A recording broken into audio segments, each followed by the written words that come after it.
2 கட்ட தேர்தல் நடந்து முடிஞ்சு அதனுடைய பெர்சன்டேஜ் எவ்வளவு வாக்கு சதவீதம் அப்படின்னு சொல்லுவதற்கு கிட்டத்தட்ட 11-12 நாட்கள் எடுத்திருக்காங்க.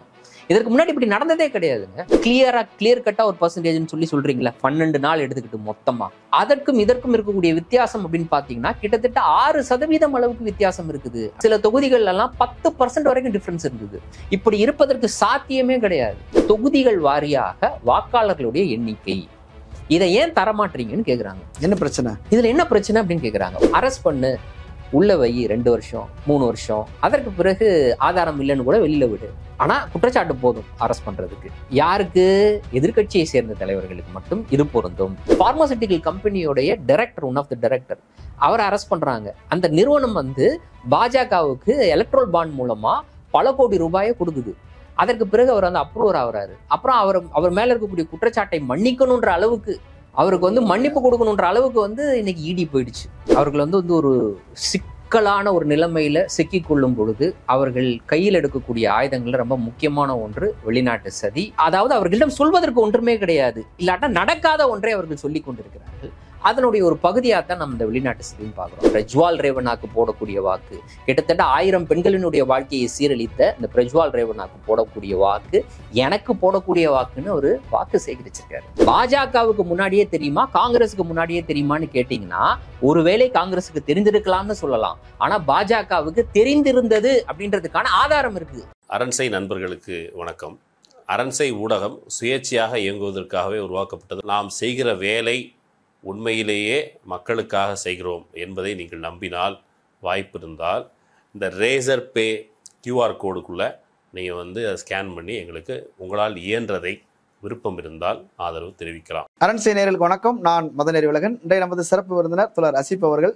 நிறைய விஷயங்கள் நம்ம அவர்கிட்ட வாதிக்க இருக்கிறோம். அவரை வரவேற்கலாம். வணக்கம் தோழர். வணக்கம். 2 கட்ட தேர்தல் முடிஞ்சிருக்குது. மல்லிகார்ஜுன கார்கே ஒரு கடிதம் ஒன்று சொல்லியிருக்கிறார், அது எழுதியிருக்கிறார். அதில் என்ன சொல்றாரு அப்படின்னா, விகிதாச்சாரங்கள் அப்படிங்கிறத பொறுத்த வரைக்கும் மாறி மாறி சொல்றாங்க, கூட குறைய சொல்லிகிட்டே இருக்கிறாங்க, தெளிவில்லை அப்படின்றத சொல்றாங்க. 10 நாள் கழிச்சு கூட இன்ஃபர்மேஷன் கொடுக்குறாங்க.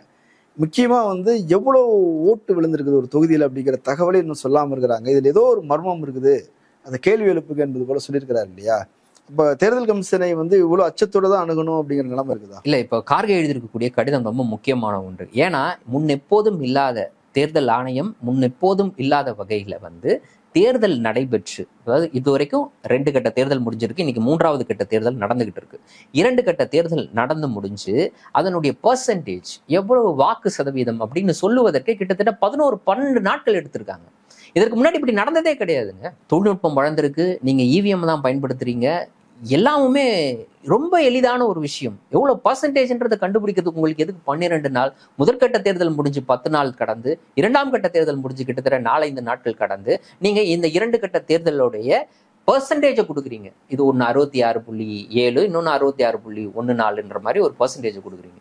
இந்த பெர்சன்டேஜை கொடுக்கறதுக்கு ஏன் இவ்வளவு காலதாமதம்? 2014 இவர்கள் குறிப்பிடக்கூடியது என்ன அப்படின்னா, 2014 2 நாள்ல பெர்சன்டேஜ் வந்துருச்சு. இதற்கு ஏன் ஒரு 11-12 நாட்கள் உங்களுக்கு ஆனது? அப்படி நீங்க பெர்சன்டேஜ் கொடுத்த பிறகும் கூட அதுல நீங்க அன்னைக்கு கொடுத்தீங்களா, தேர்தல் நடைபெற்ற அன்னைக்கு நீங்க ஒரு ரஃபா ஒரு பெர்சன்டேஜ் கொடுத்தீங்கல்ல, இப்போ நீங்க கிளியர் கட்டா ஒரு பெர்சன்டேஜ்னு சொல்றீங்களா, 12 நாள் எடுத்துக்கிட்டு மொத்தமா. அதற்கும் இதற்கும் இருக்கக்கூடிய வித்தியாசம் அப்படின்னு பாத்தீங்கன்னா கிட்டத்தட்ட 6% அளவுக்கு வித்தியாசம் இருக்குது அப்படின்னு கார்கே சுட்டி காட்டுறாரு. வழக்கமா கூடும் குறையாது ஒருபோதும் அப்படிம்பாங்க. கூடும் குறையும். ஆனா அந்த பெர்சன்டேஜ் எவ்வளவா இருக்குன்னா 1% கூடும், இல்லைன்னா 0.5% குறையும், இல்லைன்னா 2% கூடும். இப்படியாகத்தான் இருக்கும் இந்த மாற்றம். அது கூட என்னன்னா, ஒரு பூத்துல இருந்து முழுசா தகவல் வந்திருக்காது, இல்லாட்டினா ஒரு 4-5 பூத்துல இருந்து முழுசா தகவல் வந்திருக்கு. அதுக்கு முன்னாடியே இந்த பெர்சன்டேஜ் அவங்க கால்குலேட் பண்ணி சொல்லியிருப்பாங்க. இல்லாட்டினா அந்த ஓட்டு எண்ணிக்கையின் போது சில நேரங்கள்ல வாக்குப்பெட்டியில, வாக்கு மிஷின்ல முதல்ல அந்த மாதிரி வாக்குப்பதிவு நடத்துவாங்க. அந்த மாதிரி வாக்குப்பதிவு நடத்தும் பொழுது அதை டிலீட் பண்ணிட்டு தான் ஃபர்ஸ்ட்ல இருந்து வாக்குப்பதிவை தொடங்கணும், உண்மையான வாக்குப்பதிவு தொடங்கும். டெலீட் பண்ணாம விட்டுருவாங்க. அப்ப அந்த மாதிரி வாக்குப்பதிவு சென்ற வாக்குகளும் சேர்ந்துரும். அதனால பர்சன்டேஜ் கொஞ்சம் அதிகரிக்கும். அது கூட எல்லாம் பாருங்க, யோசிச்சு பாருங்க, சொற்பங்க. மாதிரி வாக்குப்பதிவுல எத்தனை போட்ட போறாங்க மிஞ்சி போனா? அப்போ இதெல்லாம் ரொம்ப சொற்பமா தான் மாறும். அப்ப இதை தான் சுட்டி காட்டுறாங்க. கிட்டத்தட்ட 6% வரைக்கும். தமிழ்நாட்டிலே யோசிச்சு பாருங்க, வாக்குப்பதிவு நடந்து முடிஞ்ச உடனே ஒவ்வொரு தொகுதிக்கும் அவர்கள் கொடுத்த வாக்குப்பதிவு சதவீதமோ, அதற்கு பிறகு கிட்டத்தட்ட 2 நாள் கழிச்சு ஒரு வாக்குப்பதிவு சதவீதம்னு ஒண்ணு கொடுத்தாங்க. அதை பார்க்க போனா சில தொகுதிகள் எல்லாம் 10% வரைக்கும் டிஃபரன்ஸ் இருந்தது. இப்படி இருப்பதற்கு சாத்தியமே கிடையாது. 1% 2% டிஃபரன்ஸ் வரும். மாற்றம், அப்படி மாற்றம் முன்ன பின்ன இருக்கும், 1% or 2% டிஃபரன்ஸ் இருக்கும். ஆனா இவ்வளவு பெரிய மாற்றம் இருக்கு. இது ரொம்ப முக்கியமான விஷயம், இது கவனிக்க வேண்டிய விஷயம். கார்கே அதனால்தான் இன்னைக்கு இந்தியா கூட்டணியில் இருக்கக்கூடிய கட்சிகள் எல்லாத்தினுடைய தலைவர்களுக்கும் கடிதம் எழுதியிருக்கிறார். இது குறித்து எல்லோரும் எலெக்ஷன் கமிஷனிடம் முறையிட வேண்டும் அப்படின்ற ஒரு கேள்வியை முன்வைக்கிறார். இரண்டாவது அந்த விஷயத்துல அவங்க தரம் மறுக்கிறது என்னன்னு பாத்தீங்கன்னா, ஒவ்வொரு கான்ஸ்டிடுவன்சி வைஸ், அதாவது தொகுதிகள் வாரியாக வாக்காளர்களுடைய எண்ணிக்கை, இதை ஏன் தரமாட்டீங்கன்னு கேக்குறாங்க. என்ன பிரச்சனை, இதுல என்ன பிரச்சனை அப்படின்னு கேக்குறாங்க. வழக்கமா இதற்கு முன்னரும் எடுத்துக்கிட்டோம் அப்படின்னா 2014 2019 இதுக்கு முன்னாடியான தேர்தல்கள் இதெல்லாமுமே எலெக்ஷன் கமிஷனுடைய வெப்சைட்ல தொடர்ந்து அப்டேட் பண்ணிக்கிட்டே இருப்பாங்க, அப்டேட் பண்ணி வச்சிருப்பாங்க. ஏன் இந்த முறை தேர்தல் ஆணையம் இதை தரம் மறுக்கிறது? ஒரு விஷயத்த தராங்க, என்ன அப்படின்னா எவ்வளவு பர்சன்டேஜ் போலா இருக்குன்னு தராங்க, பூத் வைஸ் கொடுக்குறாங்க, பர்சன்டேஜ் எவ்வளவு போலா இருக்கு அப்படின்ட்டு. இவங்க என்ன கேட்கறாங்கன்னா, எனக்கு அது தேவை கிடையாது, மொத்தம் எவ்வளவு வாக்காளர் எண்ணிக்கையில கொடுங்க அப்படின்றத அவங்க கேட்கறாங்க. இதை ஏன் எலெக்ஷன் கமிஷன் தரம் மறுக்குது அப்படின்றது தான் ரொம்ப முக்கியம். அப்போ ஈஸியா கணக்கிட வேண்டிய ஒரு விஷயத்திற்கு 10-11 நாள் நீங்க எடுத்துக்கிறீங்க, 12 நாள் எடுத்துக்கிறீங்க, அது முக்கியமான கேள்வி. இரண்டாவது, நீங்கள் வழக்கமாக கொண்டிருந்த இந்த டேட்டாவை ஏன் இப்ப தரமாட்டுறீங்க அப்படின்ற இந்த கேள்வியை வெறும் கார்கே மட்டும் வைக்கல, எல்லா இந்தியா கூட்டணியில் இருக்கக்கூடிய ஆல்மோஸ்ட் எல்லா கட்சிகளும் இந்த கேள்வியை தொடர்ந்து முன் வச்சுட்டு வராங்க. அரவிந்த் கெஜ்ரிவாலுடைய இடைக்கால ஜாமீன் அது இன்னைக்கு கிடைக்கும் அப்படின்னு எதிர்பார்த்துட்டு இருந்தோம். 2 மணி நியூஸ் வரைக்கும் நம்ம ஃபாலோ பண்ணோம். ஆனா மீண்டும் ஒத்தி வச்சிருக்கோம் அப்படின்னு சொல்றாரு 2 நாளைக்கு. என்ன காரணத்தினால தொடர்ந்து ஒத்தி வச்சுட்டே போறாங்க? கடந்த முறை விசாரணைக்கு வரும் பொழுதே இடைக்கால ஜாமீன் கிடைப்பதற்கான வாய்ப்பு இருக்கு அப்படின்ற மாதிரியாக ஒரு கருத்தை உச்சநீதிமன்றம் சொல்லுச்சு. அதை சொல்லிட்டு அதுக்கு பிறகு டிஸ்க்ளைமரையும் போட்டாங்க. என்னன்னா, உச்சநீதிமன்ற நீதிபதிகள் சொல்லிட்டாங்க, இதை நீங்க நாங்க கொடுப்போம்லாம் எடுத்துக்காதீங்க, கொடுக்கலாம் கொடுக்காமல் கூட போகலாம். தேர்தலை காரணமா சொல்றாங்களே, அதான் கொடுக்கலாம் கொடுக்காமல் கூட போகலாம் அப்படின்னு கடந்த ஹியரிங்ல சொன்னாங்க. ஆனா கொடுக்கறதுக்கு வாய்ப்பு இருக்குன்ற மாதிரியான ஒரு கருத்தையும் சொன்னாங்க. ஏன் கொடுக்க கூடாது அப்படின்ற மாதிரி கேள்வி எழுப்பினாங்க. அப்போ இன்னைக்கு விசாரணையின் போதும் இதே மாதிரிதான் நடந்துச்சு. காலையில என்ன சொல்றாங்க அப்படின்னா, ஒருவேளை உங்களுக்கு ஜாமீன் கொடுத்தா நீங்க போய் அபிஷியல் டியூட்டிஸை செய்யக்கூடாது, அதாவது ஒரு சிஎம்ஆ முதலமைச்சரா அவங்களுடைய வேலைகளை செய்யக்கூடாது, ஒரு வேலை கொடுத்தா இப்படின்ற ஒரு கருத்தையும் பதிவு செய்யறாங்க. ஏன்னா அவர் அப்படியாக செயல்பட்டால் அவர் அவருக்கு எதிராக இருக்கக்கூடிய சாட்சிகளை கலைக்கலாம், அந்த மாதிரி ஏதோ ஒரு எண்ணத்தின் அடிப்படையில் நீங்க அதை செய்யக்கூடாது அப்படின்னு சொல்றாங்க. அப்பயும் எல்லாரும் எதிர்பார்த்தாங்க. அப்புறம் வழக்கு 2 மணிக்கு ஒத்தி வைக்கப்பட்டது மீண்டும். அப்போ 2 மணிக்கு தீர்ப்பு சொல்லிடுவாங்க, கிடைச்சிரும் அப்படின்னு எதிர்பார்க்கும்போது மீண்டும் 2 மணிக்கு நாளை மறுநாள் இதை எப்போது விசாரிக்க போறோம் அப்படின்ற தகவலை சொல்றதா இன்னைக்கு ஒத்தி வச்சிருக்கிறாங்க. அதாவது விசாரணை நாளை மறுநாள் கிடையாது, நாளை மறுநாள் எப்போது விசாரிக்க வரும் அப்படின்றத சொல்வதாக ஒத்தி வச்சிட்டாங்க. 25ஆம் தேதி டெல்லியோடைய வாக்குப்பதிவு. டெல்லியில வெறும் அரவிந்த் கெஜ்ரிவால் இல்ல ஆம் ஆத்மி கட்சி வெறும் டெல்லியில் மட்டும் போட்டியிடவில்லை, பஞ்சாப்ல போட்டிடுறாங்க, மத்திய பிரதேஷ்ல போட்டிடுறாங்க, குஜராத்ல போட்டிடுறாங்க, கோவால போட்டிடுறாங்க, இன்னும் பல இடங்கள்ல. இதெல்லாம் சொல்றது அவங்க கொஞ்சம் ஓரளவுக்கு பலமாக இருக்கக்கூடிய இடங்கள். இதே மாதிரி இந்தியா முழுவதும் பல இடங்கள்ல போட்டிடுறாங்க. அப்போ இந்த இடங்கள்ல இவர்கள் போட்டிடுறாங்க அப்படின்னா, இந்த தேர்தல் களத்துல போய் வாக்கு சேகரிக்கக்கூடிய மிக முக்கியமான ஸ்டார் கேம்பெயினர்னு பாத்தீங்கன்னா ஒரு அரவிந்த் கெஜ்ரிவால் தான். அப்போ அவர் வெளியில வாக்கு சேகரிப்பில் ஈடுபடக்கூடாது அப்படின்றதுல இன்னைக்கு பாஜக அரசு ரொம்ப உறுதியாக இருக்கிறது. அதையும் மீறி இன்னைக்கு உச்சநீதிமன்றம் இந்த தீர்ப்பை கொடுத்து விடும் அப்படின்னு எதிர்பார்க்கும் பொழுது, அந்த தீர்ப்பை கொடுத்துடக்கூடாது, அவருக்கு இடைக்கால ஜாமீனே கொடுத்துடக்கூடாது என்ற வகையில தான் இன்னைக்கு தொடர்ந்து அவங்க செயல்பட்டுக்கிட்டு இருக்காங்க. அது மட்டும் இல்லாம இன்னும் குழப்பங்களை ஏற்படுத்தக்கூடிய வகையில பல விஷயங்களை செஞ்சுட்டு இருக்காங்க. டெல்லியில திடீர்னு பாத்தீங்கன்னா 100 ஸ்கூல்ல வெடிகுண்டு வச்சிருக்கிறதா ஒரு போன் வந்தது, இமெயில் வந்துச்சுன்ற மாதிரியான பொருளியை கிளப்பி அங்க இருக்கக்கூடிய மக்களை அச்சுறுத்தக்கூடிய வேலை, இதெல்லாம் கூட அவங்க தொடர்ந்து செஞ்சுட்டு இருக்காங்க. இன்னைக்கு அரவிந்த் கெஜ்ரிவால் சிறையில் இருக்காருன்னா அதுக்கு காரணம் யாருன்னா, ஒய்எஸ்ஆர் காங்கிரஸ் கட்சியை சேர்ந்த ராகவ் ரெட்டி அப்படின்ற ஒரு நபர். இவரை கடந்த 2023 பிப்ரவரி மாசம் அரெஸ்ட் பண்றாங்க இவரை. அப்ப அவரோட அப்பா அவர் யாருன்னா ஸ்ரீனிவாசுலு ரெட்டி. அவர் ஓங்கோல் தொகுதியோடைய எம்பியா இருந்தவர், கிட்டத்தட்ட 4 முறை கண்டினியூவா எம்பியா இருக்கக்கூடியவர். ஒய்எஸ்ஆர் காங்கிரஸ்ல இருக்கா, நல்லா புரிஞ்சுக்கோங்க. 2023 பிப்ரவரி மாசம் அவருடைய பையனை, ஸ்ரீனிவாசுலு ரெட்டியோட பையன் ராகவ் ரெட்டியை கைது பண்றாங்க. எந்த கேஸ்லன்னா இந்த கேஸ் தான், டெல்லி எக்ஸைஸ் பாலிசி கேஸ் தான். இப்ப எதுக்கு அரவிந்த் கெஜ்ரிவால் உள்ள இருக்கிறாரோ சிறையில் இருக்கிறாரோ அதுக்கு தான் அவர் அரெஸ்ட் பண்றாங்க. அவர் அரெஸ்ட் பண்ண உடனே என்ன பண்றாங்க, உடனடியாக அவருக்கு அடுத்த சில மாதங்கள்ல பெயில் கொடுக்குறாங்க. எப்ப பெயில் கொடுக்குறாங்கன்னா அப்ரூவர் ஆயிடுறாரு அவரு. எதற்காக அப்ரூவர் என்ன சொல்றாரு அப்படின்னா, பணம் அரவிந்த் கெஜ்ரிவாலுக்கு கொடுக்கப்பட்டது, அந்த எக்ஸைஸ் பாலிசியின் அடிப்படையில் அந்த கான்ட்ராக்டை பெறுவதற்காக, அந்த லிக்கர் கான்ட்ராக்டை பெறுவதற்காக மிகப்பெரிய பணம் அவருக்கு கொடுக்கப்பட்டது அப்படின்ற அடிப்படையில் அவர் ஒரு அப்ரூவர் ஆயிடுறாரு. உடனே அவருக்கு பெயில் கொடுத்துட்றாங்க. இதற்கு பிறகு இவங்க 2 பேருமே என்ன பண்றாங்க அப்படின்னா, அதாவது அப்பாவும் பையனும் 2 பேருமே என்ன பண்றாங்கன்னா, கடந்த மாசம் அப்படியே வந்து டிடிபிக்குள்ள சேர்ந்துடுறாங்க, தெலுங்கு தேசம் கட்சியில சேர்ந்துடுறாங்க. ஒய்எஸ்ஆர் காங்கிரஸ்ல இருந்து தெலுங்கு தேசம்ல சேர்ந்துடுறாங்க. தெலுங்கு தேசம் யாரோட கூட்டணியில இருக்கு? பாஜகவோட கூட்டணியில இருக்கு. அப்ப அந்த தெலுங்கு தேசம் கட்சியில இன்னைக்கு அவருக்கு மீண்டும் சீட்டு கொடுக்கப்பட்டிருக்கு. யாருக்கு? ஸ்ரீனிவாசுலு ரெட்டிக்கு. அப்ரூவர் ஆனது யாரு? அவரோட மகன். யாருக்கு எதிராக அப்ரூவர் ஆனது? அரவிந்த் கெஜ்ரிவாலுக்கு எதிராக அப்ரூவர் ஆனது. அப்போ அரவிந்த் கெஜ்ரிவால் இதை தன்னுடைய அந்த வழக்கு விசாரணை போது சுட்டி காட்டுறாரு, இதெல்லாம் நடந்திருக்கு அப்படின்னு சொல்லிட்டு. அவர் அப்ரூவர் ஆனவுடனே அவருக்கு நீங்க பெயில் கொடுத்துருக்கீங்க, அதெல்லாம் சுட்டி காட்டுறாரு. அவருக்கு இன்னைக்கு தைரியமா டிடிபியில அதே இடத்துல அவருடைய அப்பாவுக்கு அதே இடத்துல ஓங்கோல் தொகுதியில சீட்டு கொடுக்குறாங்க.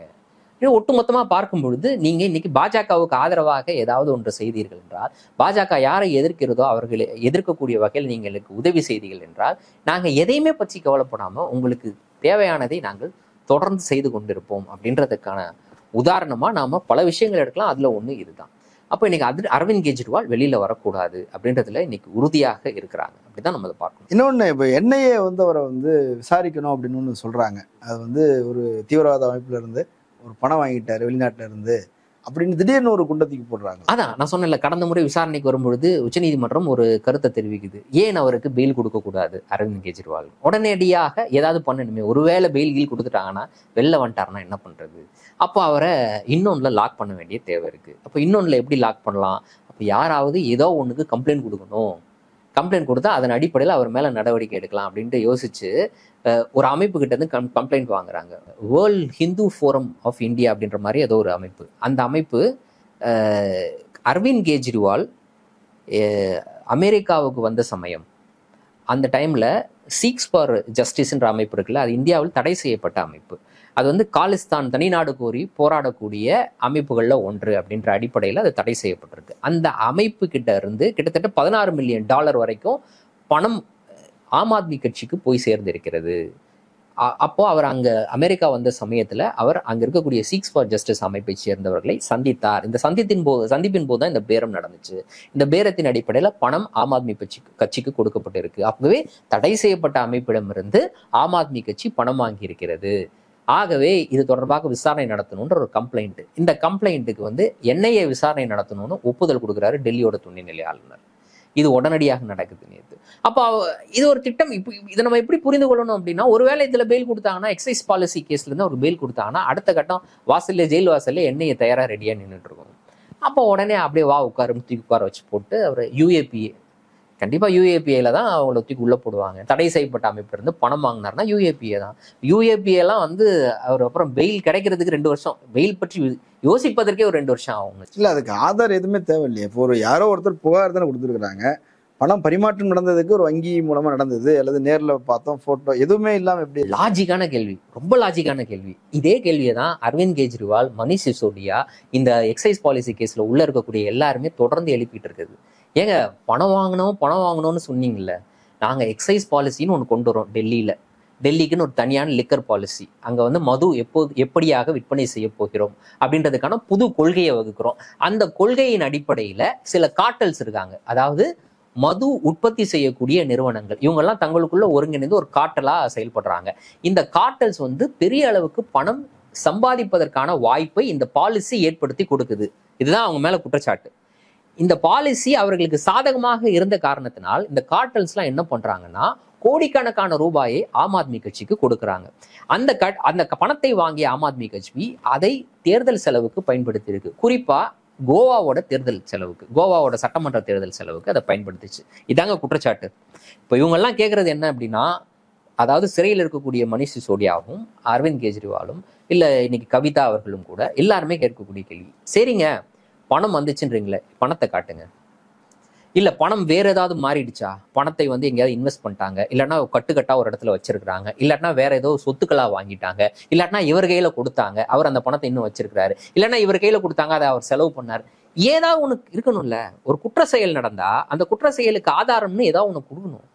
இதுவரைக்கும் இவர்கள் அந்த ஆதாரத்தை கொடுக்கறதே கிடையாது, கொடுக்கவே இல்லையே. நீதிமன்றத்துல பல முறை இது தொடர்பாக ஆம் ஆத்மி கட்சி சார்பாக இந்த கேள்வி தொடர்ந்து முன்வைக்கப்பட்டு வருது. அப்போ எதன் அடிப்படையில இவங்க உள்ள இன்னைக்கு இருக்கிறாங்க அப்படின்னா, இந்த மாதிரி அப்ரூவர்ஸ் கொடுக்குற இந்த வாக்குமூலத்தின் அடிப்படையில் தான் உள்ள இருக்கிறாங்க. அப்போ நான் சொன்ன ஏற்கனவே ஒரு அப்ரூவரை பத்தி நான் பேசினேன். இன்னொரு அப்ரூவரை பத்தி பேசணும்னு பாத்தீங்கன்னா, அவர் வந்து ஒரு பார்மசூட்டிக்கல் கம்பெனியோடைய director, one of the director. அவரை அரெஸ்ட் பண்றாங்க. அந்த நிறுவனம் வந்து பாஜகவுக்கு எலக்ட்ரல் பாண்ட் மூலமா பல கோடி ரூபாயை கொடுக்குது. அதற்கு பிறகு அவர் வந்து அப்ரூவர் ஆகுறாரு. அப்புறம் அவர் மேல இருக்கக்கூடிய குற்றச்சாட்டை மன்னிக்கணுன்ற அளவுக்கு, அவருக்கு வந்து மன்னிப்பு கொடுக்கணுன்ற அளவுக்கு வந்து இன்னைக்கு இடி போயிடுச்சு. அப்போ இந்த அப்ரூவர்கள் தான், ஒரு அப்ரூவருக்கு அவங்க அப்பாவுக்கு சீட்டு கொடுக்குறாங்க, இன்னொரு அப்ரூவருக்கு வந்து பொது மன்னிப்பு கொடுக்குறாங்க, அவர் காசும் கொடுக்குறாரு. இந்த அப்ரூவர்ஸ் கொடுக்கக்கூடிய ஸ்டேட்மெண்ட்ஸை வச்சுதான் இவங்க இன்னும் சிறையில இருக்கிறாங்க. இப்ப நீங்க எழுப்பின கேள்வி லாஜிக்கான கேள்வி. இந்த லாஜிக்கு இது வரைக்கும் யாருமே வந்து சேரல, பதிலே கிடையாது. அப்போ அந்த பணமே தெரியல. பட் ஆனா அவர் சொன்னார், இவர் என்கிட்ட பணம் கொடுத்தார், நான் தான் வாங்கி அவர்கிட்ட கொடுத்தேன், எங்கேயா அந்த பணம் தெரியாது. அப்போ இதன் அடிப்படை தான் உள்ள இருக்காங்க. அதை அப்படியே பொருத்திக்கங்க எண்ணெய விஷயத்துலையும். $16 மில்லியன் வந்துச்சா அப்படின்றதுக்கான ஆதாரம்லாம் தேவை கிடையாது. குற்றச்சாட்டம் முன்வைக்கிறாங்க, அரெஸ்ட் பண்ணு, உள்ள வை 2 வருஷம் 3 வருஷம், அதற்கு பிறகு ஆதாரம் இல்லைன்னு கூட வெளியில விடு. ஆனா குற்றச்சாட்டு போதும் அரெஸ்ட் பண்றதுக்கு. யாருக்கு? எதிர்கட்சியை சேர்ந்த தலைவர்களுக்கு மட்டும் இது பொருந்தும், மற்றவர்களுக்கு என்றால் இல்லை. இன்னைக்கு பிரஜ்பூஷன் சிங் எடுத்துக்கங்க, எவ்வளவு பெரிய குற்றச்சாட்டு அவர் மீது. சிறுமியை பாலியல் பலாத்காரம் செய்தார் என்ற குற்றச்சாட்டு அவரிடம் இருக்கு, அவர் மீது வைக்கப்பட்டிருக்கு. இந்தியாவுக்காக பெருமை தேடி தந்த, ஒலிம்பிக்ல போய் மெடல் வாங்கிய பெண்களை, மல்யுத்த வீராங்கனைகளை பாலியல் ரீதியாக துன்புறுத்தல் கொடுத்தான்றது அவர் மீது இருக்கக்கூடிய குற்றச்சாட்டு. இதுக்கு கைது செய்தாங்களா இது வரைக்கும்? கோர்ட் இந்த வழக்கை விசாரணைக்கு ஏத்துக்குச்சுங்க அவர் மேல போட்டதை, முகாந்திரம் இருக்குதுன்னு சொல்லி. அப்போ அவர் குறைந்தபட்சம் ஒரு நாளாவது சிறையில் இருந்தாரா அப்படின்னு பாத்தீங்கன்னா இல்ல. இந்த குற்றச்சாட்டுகளுக்கு அதாவது ஒரு குறிப்பிட்ட அளவீடு இருக்குது. இத்தனை வருஷம் வரைக்கும் அவருக்கு ஜெயில் கிடைக்கணும் அப்படின்னா மட்டும்தான் நம்ம அரெஸ்ட் பண்ணணும். இத்தனை வருஷத்துக்கு குறைவாக தண்டனை கிடைக்கிற அளவுக்கு தான் அவர் மீது குற்றச்சாட்டு இருக்குது அப்படின்னா அவரை நம்ம அரெஸ்ட் பண்ண தேவையில்லைன்ற இந்த மாதிரியான லாஜிக்கெல்லாம் பேசுறாங்க. 7 ஆண்டுகள் வரைக்கும் சிறை தண்டனை கிடைக்கக்கூடிய வகையில் குற்றச்சாட்டு இருந்தால் அவரை அரெஸ்ட் பண்ணலாம். ஆனால் இவர் மீது வைக்கக்கூடிய குற்றச்சாட்டு 7 ஆண்டு சிறை தண்டனை எல்லாம் இல்லை, ஆகவே அவரை அரெஸ்ட் பண்ண தேவையில்லைன்ற மாதிரி. நான் ஒரு உதாரணத்துக்காக சொல்றேன். இந்த மாதிரியான லாஜிக்கெல்லாம் வச்சு இன்னை வரைக்கும் பிரிஜ்பூஷன் சிங்கை அரெஸ்ட் பண்ணல. அவருடைய பையனுக்கு சீட்டு கொடுத்துருக்காங்க தேர்தலில் போட்டியிடுறதுக்கு. யோசிச்சு பாருங்க. அப்போ மக்கள் இதையெல்லாம் பார்த்து கொண்டிருக்கிறார்கள். மக்கள் வந்து நமக்கு எதிராக திரும்பிடுவாங்க அப்படின்ற மாதிரி எண்ணம்லாம் கிடையவே கிடையாது. எப்படி இப்படிப்பட்ட ஒரு எண்ணம் வராது அப்படின்னா, எப்போ இது வராது அப்படின்னா, மக்கள் எல்லாம் முட்டாள்கள் அப்படின்னு யோசிச்சிருந்தா இப்படிப்பட்ட எண்ணம் வராது. ஆனா மக்கள் முட்டாள்கள் கிடையாது அப்படின்றத நிச்சயமாக நிரூபிப்பார்கள் அப்படின்ற நம்பிக்கை எனக்கு இருக்கு. பிரதமர் மோடி அவர்கள் டைம்ஸ் நவ் தொலைக்காட்சியில வந்து ஒரு பேட்டி கொடுத்திருக்கிறார். அவர் பேட்டி கொடுக்கறதே வந்து ரொம்ப ஒரு அதிசயமான ஒரு நிகழ்வு. 10 ஆண்டுகள்ல நம்ம இப்பதான் பார்க்கிறோம். அதுல வந்து ஒரு விஷயம் சொல்றார். தொடர்ச்சியாக பல்வேறு கருத்துக்களை வந்து அதிர்ச்சியான கருத்துக்களை சொல்லிட்டு வந்தாலும் இந்த முறை புதுசா ஒரு ஐட்டத்தை தூக்கிட்டு வந்திருக்கிறார். இந்திய தேர்தலில் வெளிநாட்டு சதி அப்படின்னு சொல்லி ஒன்று சொல்றார். ஒரு நாட்டின் பிரதமர் இப்படி வந்து ஒரு தொலைக்காட்சியில வந்து சொல்லும் அளவுக்கு வந்து இப்பவும் அவங்க கையில அந்த அதிகார அமைப்புகள் இருக்கதான் செய்யுது. இப்படி வந்து சொல்லக்கூடிய தேவை என்ன வந்து? எது நடந்தாலும் அவர்கள் வந்து ஒரு சிக்கலான ஒரு நிலைமையில சிக்கிக் கொள்ளும் பொழுது அவர்கள் கையில் எடுக்கக்கூடிய ஆயுதங்கள்ல ரொம்ப முக்கியமான ஒன்று வெளிநாட்டு சதி. அப்படி இல்லாட்டினா இந்தியாவின்னு எடுத்துக்கிட்டோம்னா உள்நாட்டை பொறுத்த வரைக்கும் பாத்தீங்கன்னா இங்க அவங்க நிறைய பேர்லாம் வச்சிருக்கிறாங்க. அதுல இங்க இருக்கக்கூடிய மைனாரிட்டிஸாக இருக்கக்கூடிய இஸ்லாமியர்களுடைய சதி, கிறிஸ்துவர்களுடைய சதி, என்ஜிஓக்களுடைய சதி, அர்பன் நக்சல்களுடைய சதி, பல சதி கோட்பாடுகளை இவங்க வச்சிருக்காங்க. அப்படிப்பட்ட ஒரு சதி கோட்பாடு தான் இது. அப்ப நம்ம தொடக்கத்துல இருந்தே சொல்லக்கூடிய ஒரு விஷயம் தான் இது. இந்த சதி அப்படின்ற ஒரு விஷயத்தை அவங்க முன்வைக்கிறாங்கனாலே அதுக்கு என்ன அர்த்தம்னா, அவர்களுக்கு எழுப்பப்பட்ட நியாயமான கேள்விக்கு அவர்களிடம் பதில் இல்லை. அந்த பதில் இல்லை அப்படின்னா இந்த மாதிரி சதி கோட்பாடுகளை கொண்டு வந்து சேர்த்து விடுவாங்க. ஏற்கனவே சக்தி வாய்ந்த நபர்கள், உள்நாட்டு வெளிநாட்டு சக்தி வாய்ந்த நபர்கள் எல்லாம் இதுல தலையீடு செய்யறாங்க அப்படிலாம் சொல்லியிருந்தாரு அவரு. யார் அந்த உள்நாட்டு வெளிநாட்டு சக்தி வாய்ந்த நபர்கள்? இப்ப இவங்க தான் ஆட்சியில இருக்கிறாங்க. இப்ப டைரக்டா சொல்லணும்ல, இந்த குறிப்பிட்ட நாடு சதி, இல்லைன்னா இந்த குறிப்பிட்ட நபர் சதி, இல்லை இந்த குறிப்பிட்ட நபரின் மூலமாக இப்படியாக சதி வேலை நடக்குது அப்படின்ட்டு. அப்போ பொதுவாக இப்படிப்பட்ட ஒரு கருத்தை தெரிவிப்பது அப்படின்றது அவரிடம் வைக்கக்கூடிய நியாயமான கேள்விகள். என்ன நியாயமான விஷயங்களை முன்வைக்கிறோம்? இப்போ நீங்க பிரச்சாரத்தின் போது நீங்க குறிப்பிட வேண்டிய விஷயம் எதுவாக இருக்குதுன்னா, நீ 10 ஆண்டுகள் ஆட்சி செஞ்சிருக்கிறீங்க. இந்த 10 ஆண்டுகள் ஆட்சியில பாஜக என்ன செய்திருக்கிறது? இதை முன்வைத்து நீங்க வாக்கு சேகரிக்கிறதுக்கு பதிலாக காங்கிரஸ் ஆட்சிக்கு வந்தால் இது நடந்துவிடும், இந்தியா கூட்டணி ஆட்சிக்கு வந்தால் இது நடந்துவிடும், இந்தியா கூட்டணி ஆட்சிக்கு வந்தால் 5 ஆண்டுகளுக்கு 5 பிரதமர்கள் வருவார்கள் இப்படின்னு, அதாவது அவர்களிடம் சொல்வதற்கு ஒன்றுமே கிடையாது, இல்லாட்டா நடக்காத ஒன்றை அவர்கள் சொல்லி கொண்டிருக்கிறார்கள். அதனுடைய ஒரு பகுதியாக தான் நம்ம இந்த வெளிநாட்டு சதின்னு பார்க்குறோம். ஆனால் இவர் இப்படி சொல்லி இருக்கக்கூடிய அதே சமயத்துல கனடா 2021 நடந்த கனடாவுடைய தேர்தல், கனடா நாட்டில் நடந்த தேர்தல், நாடாளுமன்ற தேர்தல். அந்த தேர்தலில் பல நாடுகள் வந்து வேலை செஞ்சிருக்கு, தங்களுக்கு விருப்பமான நபர்கள் வெற்றி அடைவதற்காக பல நாடுகள் வேலை செஞ்சிருக்கு அப்படின்னு சொல்லிட்டு இது தொடர்பாக கனடா அரசாங்கம் அமைத்த ஒரு விசாரணை அமைப்பு அது தன்னுடைய அறிக்கையை தாக்கல் செய்யுது. அந்த அறிக்கையில பல நாடுகளை அவங்க குறிப்பிடுறாங்க. அதுல இந்தியாவும் இருக்குது அப்படின்னு அவங்க சொல்றாங்க, இந்தியாவும் இருக்குதுன்னு சொல்றாங்க. இதை நம்ம எதனுடைய பின்னணியில இருந்து பார்க்கணும் அப்படின்னு பாத்தீங்கன்னா, கனடாவில் இருக்கக்கூடிய ஹர்தீப் சிங் நிஜார் அப்படின்னு சொல்லிட்டு ஒரு சீக்கியர், அவர் வந்து கனடாவுடைய சிட்டிசன், அவர் கனடாவுடைய குடியுரிமை பெற்றவர். அவர் வந்து கொல்லப்படுறார். அந்த கொலைக்கு பின்னால் இந்தியாவினுடைய ஸ்பை ஏஜென்சி அதனுடைய தலையீடு இருக்குது, அவர்கள் தான் இதை செய்திருக்கிறார்கள் அப்படின்ற ஒரு குற்றச்சாட்டை கனடா முன்வைக்குது. அப்ப இதனுடைய பின்னணியில தான் நம்ம இதையும் சேர்த்து பார்க்க வேண்டியது இருக்கு. இதோடு நிக்காம என்ன சொல்றாங்கன்னா, இதற்கான ஆதாரம் எங்களிடம் இருக்குது அப்படின்னு சொல்லிட்டு கனடா பலமாக சொல்லுது.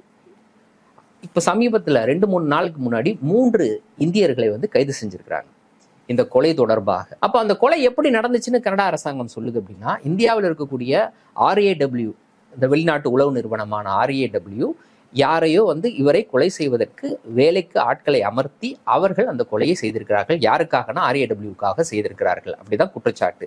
அப்போ இன்னைக்கு அதை உறுதி செய்யக்கூடிய வகையில ஒரு 3 இந்தியர்கள் கைது செய்யப்பட்டிருக்கிறார்கள். ஏற்கனவே அமெரிக்க அரசாங்கம் இதே போல பனுனு அப்படின்னு சொல்லிட்டு ஒரு நபர், அவர் வந்து என்னன்னா சிக்ஸ் ஃபார் ஜஸ்டிஸ் அப்படின்ற ஒரு அமைப்பு, அது வந்து இந்தியாவில் தடை செய்யப்பட்ட அமைப்பு, அந்த அமைப்பை சேர்ந்தவர் அப்படின்னு சொல்றாங்க. அவரை கொலை செய்வதற்கும் இதே RAW ஆளை அமர்த்தியது. அந்த கொலை நடைபெறுவதற்கு முன்னர் அங்க இருக்கக்கூடிய FBI வந்து அதை தடுத்து நிறுத்தி செக்யூர் பண்ணிட்டாங்க, அவரை காப்பாத்திட்டாங்க. கொலை செய்வதற்காக ஒரு ஆளை அமர்த்தினாங்கல்ல, அவர் வந்து ஒரு மிகப்பெரிய இன்டர்நேஷனல் ட்ரக் டீலர். அவரை யார் அணுகிறா? RAW அணுகுது.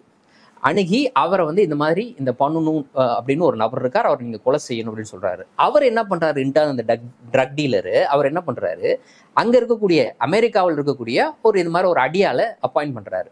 அந்த அடியாள் பாத்தீங்கன்னா யாரு அப்படின்னா, அமெரிக்காவில் இருக்கக்கூடிய உளவு நிறுவனங்களுக்கு தகவல் கொடுக்கக்கூடிய ஒரு ஏஜென்ட். அவர் போய் என்ன பண்றாரு, FBI கிட்ட சொல்லிடுறாரு, இந்த மாதிரி எனக்கு ஒரு ரிக்வஸ்ட் வந்திருக்கு, இந்த நபரை கொலை செய்ய சொல்றாங்க அப்படின்னு சொல்லிட்டு. அப்போ அந்த FBI என்ன பண்ணுது, FBIயோட ஒரு ஏஜென்ட்டை வந்து இவர் தான் வந்து அந்த அடியாள்னு சொல்லி நீ எனக்கு அறிமுகப்படுத்து அப்படின்னு சொல்றாங்க அவர்கிட்ட, அந்த நபர்கிட்ட. அந்த நபர் அவர்கிட்ட பேசுறாரு, FBI ஏஜென்ட்னு தெரியாமலே அவர் பேசுறாரு. பேசி சொல்றாரு என்னன்னா, இவரை கொலை பண்ணணும், இவ்வளவு பணம் தரேன், இது எல்லாத்தையும் அவங்க ரெக்கார்ட் பண்ணிடுறாங்க. ஃபுல்லா ரெக்கார்ட் பண்ணிட்டு அந்த நபரை இன்னொரு நாட்டில இருந்து தூக்குறாங்க. அவரை அங்கிருந்து தூக்கி கொண்டு வரும்பொழுது அவரிடம் இருந்து இந்த விஷயம் தெரிய வருது. அப்போ இதுல RAWயோட தலையீடு இருக்குதுன்னு. இப்போ உலக அளவுல இந்த மாதிரியான தலையீடு, அதே போல சமீபத்துல பாகிஸ்தான்ல கிட்டத்தட்ட 20 பேர் கொல்லப்பட்டார்கள். இதுல வந்து இந்தியாவினுடைய உளவு நிறுவனத்தோட பங்கு இருக்கு அப்படின்னு சொல்லிட்டு பாகிஸ்தான் ஒரு குற்றச்சாட்டை வைக்கும் பொழுது ராஜ்நாத் சிங் வந்து அதை ஆமோதிக்கக்கூடிய வகையில பதில் சொல்றாரு. இந்தியாவுடைய பாதுகாப்புத்துறை அமைச்சர் இன்னொரு நாட்டுக்குள்ள புகுந்து நாங்க அந்த நாட்டுல இருக்கக்கூடிய நபர்களை கொலை செய்திருக்கிறோம் அப்படின்ற ஒரு குற்றச்சாட்டை, பொதுவாக அப்படி ஒரு விஷயம் நடந்திருந்தாலும் கூட, ஒரு உதாரணத்துக்கு சொல்றேன், இன்னைக்கு வந்து கனடாவில் நடந்த விஷயத்தை இந்தியா மறுக்குது, அதே போல அமெரிக்காவுடைய அந்த விஷயத்தை நாங்க உங்களுக்கு விசாரணை நடத்துறோம் அப்படின்னு சொல்றாங்க. கனடாவிலையும் அதே மாதிரி தான் விசாரணைக்கு ஒத்துழைக்கிறோம் அப்படின்னு சொல்றாங்க. இது எதையுமே வந்து இந்தியா ஏற்றுக்கொள்ளவில்லை. இந்தியாவினுடைய ஏஜென்ட்டுகளுடைய தலையீடு இருக்குது அப்படின்றத இந்தியா இன்ன வரைக்கும் நேரடியாக ஏற்றுக்கொள்ளவில்லை. ஆனா பாகிஸ்தான் விஷயத்துல அவங்க ராஜ்நாத் சிங் என்ன சொல்றாரு, அதை ஆமோதிக்கக்கூடிய வகையில பேசினாரு. ஆமாம், நாங்கள் எந்த எக்ஸ்டெண்ட் வரைக்கும் போவோம், இந்தியாவுடைய பாதுகாப்பை உறுதி செய்வதற்கு நாங்க எந்த நிலைக்கு கூட போவோம் அப்படின்ற மாதிரி அந்த குற்றச்சாட்டை ஆதரிக்கக்கூடிய வகையில ஆமாம் அது உண்மைதான் சொல்ற அளவுக்கு பேசுறாரு. அப்போ உலக அளவுல இத்தனை தலையீடுகளை இந்தியா செய்து கொண்டிருக்கின்ற ஒரு குற்றச்சாட்டு இருக்கும் பொழுது, இப்படி அதோடு சேர்ந்து எங்களுடைய எலெக்ஷன்ல வந்து இந்தியாவினுடைய தலையீடு இருக்குதுன்னு கனடா ஒரு குற்றச்சாட்டை இப்போ வச்சிருக்கு, 2-3 நாளைக்கு முன்னாடி நடந்திருக்கு. வச்சிருக்கும் போது அவரு இந்த குற்றச்சாட்டை வைக்கிறாரு அப்படின்றதே நம்ம சேர்த்து பார்க்க வேண்டியது இருக்கு. அதான் இந்த குற்றச்சாட்டோடைய பின்னாடி ரொம்ப சிம்பிள், இதுதான். அவர்களுக்கு தப்பிப்பதற்கு வழி இல்லாட்டினா ஏதாவது ஒரு ஆயுதத்தை பயன்படுத்துவாங்க. அப்படி ஒரு ஆயுதம் தான் இந்த ஆயுதம். ஏதோ ஒரு அனுதாபத்தை உருவாக்க முயற்சி பண்றாங்க. நிச்சயமாக இங்க இருக்கக்கூடிய மக்களை வந்து அவர்கள் எப்படியாக தங்கள் பக்கம் திருப்பி வைத்திருக்கிறார்கள், வென்றெடுத்து வச்சிருக்கிறாங்க அப்படின்னா இந்த மாதிரியான அதீத தேசியவாதம் தான். இந்த அதீத தேசியவாதம் என்ன சொல்லணும்னா, இந்த ஆளக்கூடிய அரசு கையை காட்டக்கூடியவர்கள் எல்லோருமே இன்னைக்கு வந்து விரோதிகள், நம்முடைய எதிரிகள் அப்படின்னு. அப்படி காட்டக்கூடிய எதிரிகள் எல்லாருமே வந்து இந்தியாவுக்கு எதிராக செயல்படக்கூடியவர்கள் அப்படின்ற மாதிரி தான் அது அதீத தேசியவாதத்தை ஊட்டி வைத்திருக்கு. அப்போ அதற்கு தீனி போடக்கூடிய வகையில வெளிநாட்டு மேற்கத்திய நாடுகள் எப்படி வந்து விவசாயிகள் கிட்டத்தட்ட ஓராண்டு தங்களுடைய நியாயமான கோரிக்கையை முன்வைத்து மிகப்பெரிய வெயிலிலும் மழையிலும் வந்து அவங்க போராட்டம் நடத்திக்கிட்டு 3 விவசாய சட்டங்களை திரும்ப பெற கோரி, அப்ப அந்த சமயத்திலையும் கொஞ்சம் கூட கூச்ச நாச்சம் இல்லாம இப்படிதான் சொல்லிட்டு இருந்தாங்க. வெளிநாட்டு சதி, காலிஸ்தான் தீவிரவாதிகள் கொடுத்த பணம், அதில் தான் வச்சு இந்த போராட்டமே நடக்குது அப்படின்னு சொல்லிட்டு அவங்க சொன்னாங்க. அதனுடைய ஒரு பகுதியாகத்தான் நம்ம இதை பார்க்கணும். இப்போ பிரிஜ்வால் ரேவண்ணா வீடியோ வெளியே வந்தோடனே அது ஒரு பெரிய நெருக்கடி. நாமளே கூட பேசியிருக்கிறோம். மோடியே வந்து அவர் ஆதரித்து பிரச்சாரம் செஞ்சாரு, நல்லவர் வல்லவர் ஓட்டு போடுங்க அப்படின்லாம் சொன்னாரு. இப்போ அது சர்ச்சை ஆனதுக்கு பிறகு பதில் சொல்ல வந்திருக்கிறார். ஆனால் அவர் என்ன சொல்றாரு, இது வந்து இன்னைக்கு நடந்த விஷயம் இல்லை, இப்போ எடுத்த வீடியோ இல்லை, ரொம்ப நாளமா இருந்திருக்குது. இது காங்கிரஸும் மதசார்பற்ற ஜனதாதளம் கூட்டணி இருந்த காலகட்டத்தில் நடந்தது. இப்போ வந்து காங்கிரஸ் அதை வெளியிட்டுருச்சு, இது தேர்தல் நேரத்தில் குழப்பத்தை விளைவிக்கிறது பார்க்குறாங்க, எங்களுக்கு அதுக்கு சம்மந்தம் இல்லைன்னு சொல்லியிருக்கிறாரு. லாஜிக்கான பதில், நான் இதை ஏற்றுக்கிறேன். பிரதமர் மோடியினுடைய ஸ்டாண்டில் நான் கூட உறுதியாக இருக்கிறேன். ஆமாம், ஒரு 1000 வீடியோ இருக்குதுன்னு சொல்கிறாங்க. அப்போனா அது வந்து வெறும் ஒரு வருஷத்தில் நடந்ததா இருக்காது, இல்லைன்னா ஒரு மாசத்துல நடந்ததா இருக்காது. அது ஒரு பல ஆண்டுகள். அப்படிப்பட்ட நபர் வந்து இப்படியாக பழக்கப்பட்ட ஒரு நபர், அவருடைய பல ஆண்டுகள் இப்படிப்பட்ட விஷயங்களில் ஈடுபட்டிருப்பது அப்படின்றது நம்மளால புரிந்து கொள்ள முடியுது. அப்போ அவர் சொல்வது போல காங்கிரஸ் ஜேடிஎஸ் ஆட்சி, கூட்டணி ஆட்சி மாநிலத்தில் இருந்த சமயத்தில இருந்தே பிரிஜ்வால் ரேவண்ணா இப்படியாகத்தான் இருந்து கொண்டிருக்கிறார். யார் சொல்றா? பிரதமர் சொல்றாரு. பிரதமர் மோடி சொல்றாரு. என்ன சொல்றார்? பல ஆண்டுகளாக அவர் அப்படித்தான் இருந்து கொண்டிருக்கிறார் அப்படின்னு சொல்லி சொல்றாரு. ஓகே, இந்த விஷயத்துல நம்ம அவரை ஏத்துக்கலாம். சரியா? இப்போ என்னன்னா, பிரஜ்வால் ரேவண்ணா தொடர்பான இந்த வீடியோ இருக்குதுன்னு கடந்த ஆண்டோட டிசம்பர் மாதத்திலேயே பாஜகவை சேர்ந்த தலைவரே வந்து கடிதம் எழுதியிருக்கிறார் பாஜகவோட தலைமைக்கு. இப்படிப்பட்ட வீடியோ இருக்கு, ஆகவே நீங்க என்ன பண்ணுங்க, ஜேடிஎஸோட கூட்டணி வைக்காதீங்க. ஏன்னா ஜேடிஎஸ் சேர்ந்தவர் தானே பிரஜ்வால் ரேவண்ணா, அந்த கட்சியை சேர்ந்தவர் தானே, கூட்டணி வைக்காதீங்க. இந்த வீடியோ அந்த சமயத்துல தேர்தல் சமயத்துல வெளியானா நமக்கு தான் மிகப்பெரிய கெட்ட பெயர் அப்படின்னு சொல்லி சொல்றாரு. அப்போ இந்த தகவல் பிரதமர் மோடி சென்றடையலையா என்ற கேள்வி நியாயமான கேள்வி தானே. அப்போ அவர் சொல்றாருல ஒரு லாஜிக்கா, இந்த வீடியோலாம் ஒரு நாள்ல ஷூட் பண்ணல, பல ஆண்டுகளாக ஷூட் பண்ணாங்க, இதெல்லாம் வந்து காங்கிரஸ்க்கு தெரியாமலா இருக்கும் அப்படின்னு சொல்லிட்டு கடிதமே எழுதியிருக்கிறாரு உங்க கட்சியோட தலைவர். காங்கிரஸுக்கு தெரியுதா தெரியலையான்றதுக்கு ஆதாரம் இல்லை, ஆனா உங்களுக்கு தெரியும் அப்படின்றதுக்கான ஆதாரம் இங்க இருக்குது. அந்த கடிதத்தை வெளியிட்டு இருக்கிறாரு. பிரஜ்வால் ரேவண்ணாவுடைய டிரைவர் ஓப்பனா வாக்குமூலம் கொடுக்குறாரு. நான் வந்து அந்த தலைவருக்கு அந்த பென் டிரைவை கொடுத்தேன் அப்படின்னு ஓப்பனா வாக்குமூலம் கொடுக்குறாரு. அப்போ பாஜகவுக்கு முன்னாடியே தெரியுமா, காங்கிரஸுக்கு முன்னாடியே தெரியுமான்னு கேட்டீங்கன்னா, ஒருவேளை காங்கிரஸுக்கு தெரிந்திருக்கலாம்னு சொல்லலாம். ஆனா பாஜகவுக்கு தெரிந்திருந்தது அப்படின்றதுக்கான ஆதாரம் இருக்கு. அதுக்கு பிறகுதான் கூட்டணியை வச்சுக்கிட்டாங்க. அதற்கு பிறகுதான் நீங்க சொல்வது போல கூட்டணியே வைக்கிறாங்க. அப்போ உங்களுக்கு தெரிந்திருக்கிறது, அதற்கு பிறகு நீங்க கூட்டணி வச்சீங்க.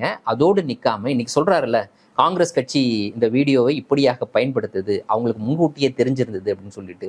உங்களுக்கு முன்கூட்டியே தெரிஞ்சதுக்கான இவ்வளவு ஆதாரம் இருக்கு. நீங்க அவருக்கு ஆதரவாக அவருக்கு போடக்கூடிய வாக்கு, யாருக்கு? பிரஜ்வால் ரேவண்ணாக்கு போடக்கூடிய வாக்கு, கிட்டத்தட்ட 1000 பெண்களினுடைய வாழ்க்கையை சீரழித்த இந்த பிரஜ்வால் ரேவண்ணாக்கு போடக்கூடிய வாக்கு, எனக்கு போடக்கூடிய வாக்குன்னு ஒரு வாக்கு சேகரிச்சிருக்காரு. இந்த கேள்வியை கண்டிப்பா டைம்ஸ் நோவோடைய நவிகா குமார் திருப்பி எழுப்பி இருக்க மாட்டாங்க. இந்த பற்றியான கேள்விகள் எல்லாம் கேட்டிருக்கவே மாட்டாங்க. எப்படி தந்தி டிவிக்கு அவர் வந்து இங்க இன்டர்வியூ கொடுத்தாரோ அதே போல டைம்ஸ் நோவுக்கு கொடுக்குறாரு. அதே நியூஸ் 18க்கு எப்படி இன்டர்வியூ கொடுத்தாரோ அதே போல டைம்ஸ் நோவுக்கு கொடுக்குறாரு. அப்படிதான், ரொம்ப சிம்பிள். அப்போ இவர்கள் எல்லாம் யாருன்னா திருப்பி கேள்வி எழுப்ப மாட்டார்கள் அப்படின்ட்டு. அப்போ அவர் ஒரு விஷயத்த லாஜிக்கா ஒரு விஷயத்த போட்டு பதில் சொல்றேன் அப்படின்னு சொல்லிட்டு இன்னைக்கு லாஜிக்கா அந்த விஷயத்துல அவரே சிக்கி இருக்கிறாரு அப்படின்னு தான் நம்ம சொல்லணும். அடுத்தது இன்னொன்னு சொல்றாருல, இஸ்லாமியர்கள் குறித்தான விமர்சனங்கள் வரும்போது பெரிய சர்ச்சையாச்சு. இஸ்லாமியர்களுடைய நிலைமை எப்படி இருக்குது, சச்சார் கமிட்டி அறிக்கை, பரிதாபமான நிலையில இருக்கிறான், அவங்களுக்கு உதவி செய்யணும், இது போன்ற விவாதங்கள்லாம் வந்துகிட்டு இருக்குது. அதுக்கு அவர் பதில் சொல்றாரு, நாடு வளர்ச்சி அடையும் போது இஸ்லாமியர்கள் சேர்ந்தாப்போ வளர்ந்துக்க வேண்டியதுதான், தனியா நீங்க ஏன் சலுகை கேட்கறீங்க என்பது போல அந்த டோன் இருக்குது. இன்னொரு விஷயமும் சொல்றாரு, 2002க்கு பிறகு கலவரமே நடக்கல, அதெல்லாம் ஏன் மறுபடியும் பேசிக்கிட்டே இருக்கிறீங்க அப்படிலாம் சொல்லியிருக்கிறாரு. ஒரு சின்ன குழந்தைக்கு கூட தெரியும் இப்படியாக ஒரு கருத்தை ஒரு நாட்டினுடைய பிரதமர் முன்வைக்கலாமா. நாடு வளர்ச்சி அடையும் போது எல்லாரும் சேர்ந்து வளர வேண்டியதானே, இஸ்லாமியர்களும் சேர்ந்து வளர வேண்டியதானே. வளரலை அப்படின்னா நீங்க அதுல இருக்கக்கூடிய சிக்கலை யோசிச்சிங்க அப்படின்னு சொல்லிட்டு சொல்லும் பொழுது, எல்லோரும் சேர்ந்து வளருவதற்காகத்தான் இங்கு சில சிறப்பு ஏற்பாடுகள் இங்க செய்யப்பட்டிருக்கு. எல்லோரும் வளரல, எல்லாரும் சேர்ந்து ஒரே மாதிரி வரல, அதற்காக செய்யப்பட்ட ஒரு சிறப்பு ஏற்பாடு தான் ரிசர்வேஷன். அப்ப அந்த ரிசர்வேஷன் அப்படின்ற ஒரு விஷயத்தை இன்னைக்கு பாஜக எப்படி பார்க்குது அப்படின்னு நமக்கு தெரியும் தானே. இப்போ இன்னைக்கு இஸ்லாமியர்கள் இந்த இஸ்லாமிய சமூகத்தினுடைய வளர்ச்சி அப்படின்றது இன்னைக்கு ஏதோ ஒரு வகையில பின்தங்கிய நிலையில அவங்க இருக்கிறாங்க. இதை வந்து எனக்கு தெரிஞ்சு 2005 தாக்கல் செய்த சச்சார் கமிட்டியினுடைய அறிக்கை, அந்த அறிக்கை ரொம்ப தெளிவா சொல்லுது. இஸ்லாமியர்களுடைய ஒட்டுமொத்த சதவீதம், நான் ஒரே ஒரு எக்ஸாம்பிள் மட்டும் சொல்றேன், ஒட்டுமொத்த இந்திய மக்கள் தொகையில் ஆகக்கூடிய பங்கு சதவீதம் என்னன்னா 14%, 14% ஆனா இந்த உயர் பொறுப்புகள், அதிகார வர்க்கத்தினுடைய அந்த உயர் பொறுப்புகள்ல அவர்களுடைய பங்கு வெறும் 2.5% அப்படின்னு சொல்றாங்க. பரம ஏழைகளாக ஒவ்வொரு பிரிவிலையும் பரம ஏழைகள் இருப்பாங்கல்ல, அதுல இஸ்லாமியர்களை தான் பரம ஏழைகள் அதிகம் அப்படின்னு சொல்றாங்க. கிட்டத்தட்ட 30% இருக்காங்க அப்படின்னு சொல்றாங்க. அப்போ அந்த பெண்கள் பள்ளிக்கூடத்துல இருந்து இடைநிற்றம் அப்படின்னு இருக்குல்ல, இடைநிற்றல் அது எங்க அதிகம்னா இஸ்லாமிய சமூகத்துல அதிகம்ன்றாங்க. உயர்கல்வி பயில்வதுல இஸ்லாமிய சமூகம் மிக சுணக்கமாக இருக்கு. பெரும்பான்மையானவர்கள் அவங்க மிகப்பெரிய சதவீதத்தினர் உயர்கல்வி பயில்வது கிடையாது அப்படின்ற மாதிரி இவ்வளவு விஷயங்களை தெளிவா சொல்றாங்க. இப்ப இவர் குறிப்பிட்டு பேசுறாரு தெரியுமா, மன்மோகன் சிங் பேசினாரு, அதாவது இந்தியாவினுடைய வளத்திற்கு முன்னுரிமை அப்படின்றது இஸ்லாமியர்களுக்கு தான் அப்படின்னு ஒரு சொல்றாருல்ல.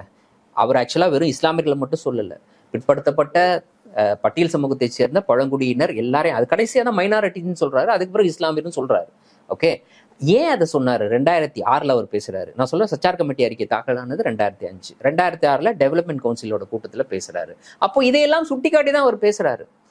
அப்போ இந்த சமூகம் வளர்ச்சி அடையாம இருக்குது. அப்போ இந்தியாவினுடைய சொத்துக்கள்ல, இந்தியாவுடைய வளங்கள்ல இவர்களுக்கு முன்னுரிமை கொடுத்தாகணும். யாருக்கு? பிற்படுத்தப்பட்டவர்களுக்கு, தாழ்த்தப்பட்டவர்களுக்கு, அதோட கூட இஸ்லாமியர்களுக்கு, சிறுபான்மையினருக்கு அப்படின்னு அவர் சொல்றாரு. அப்போ இந்த பிற்படுத்தப்பட்டோர், பட்டியல் சமூகத்தை சேர்ந்தவர்கள், இவர்களை எல்லாம் மறந்துட்டு வெறும் அந்த இஸ்லாமியர்கள் அப்படின்ற ஒரு விஷயத்தை மட்டும் பிடிச்சிக்கிட்டு இன்ன வரைக்கும் இந்த இன்டர்வியூல அதை திருப்பி பேசியிருக்கிறாரு. அவர் எல்லாரும் சொல்லி முடிச்சாச்சு.